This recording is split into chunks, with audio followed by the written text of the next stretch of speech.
Hello, everyone.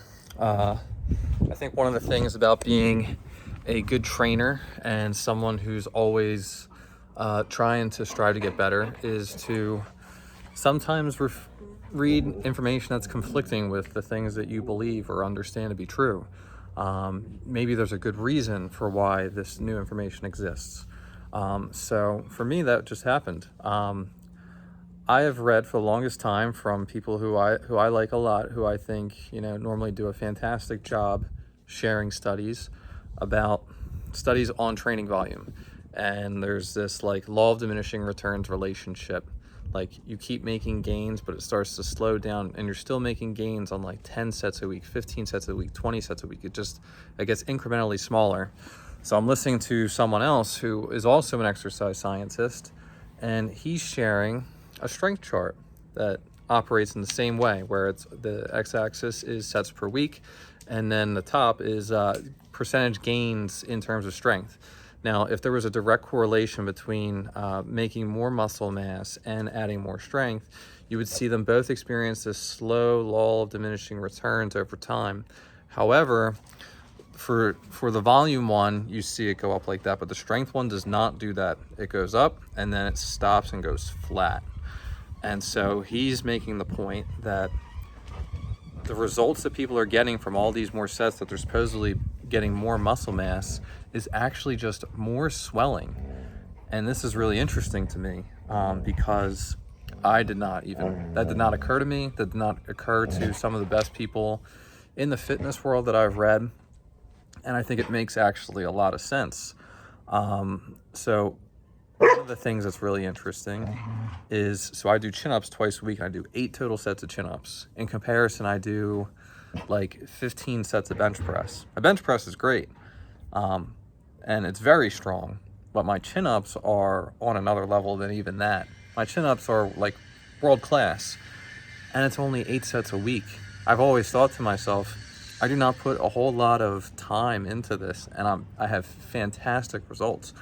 What if it's just this principle has been applied to my chin-up training, where I'm not doing all this extra excessive volume? Actually, on that strength chart, it showed that it actually started to go down very slightly on these higher sets per week. So I'm going to change my lifting strategy a little bit. His point was, if you look at the strength chart, 6 working sets per week maxed out strength gains. That is it's not that much volume, which is, if there's anything to get excited about in fitness, it's like, oh, you have to do less work to make even more gains. That's the way you want to go. So this is very exciting if it's true.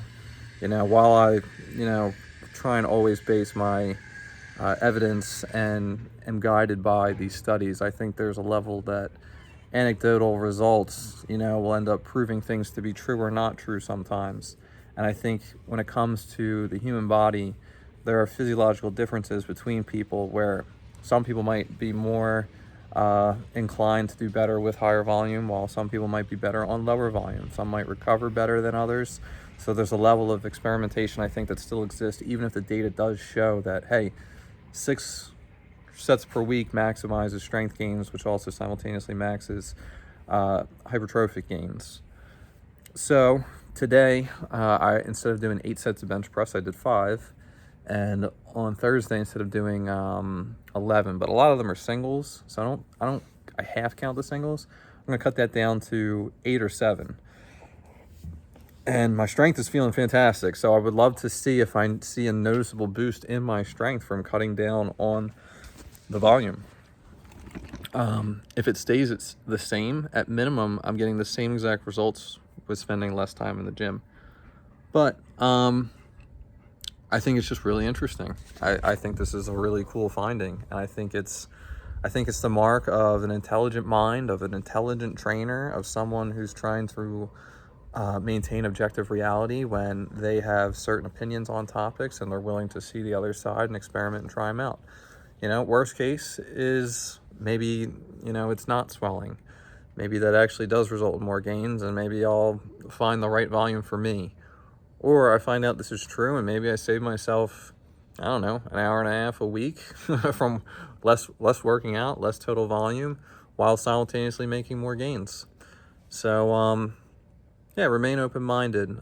Listen to great people that have evidence to back up what it is that they're saying, but have these strong opinions, but also have them loosely held.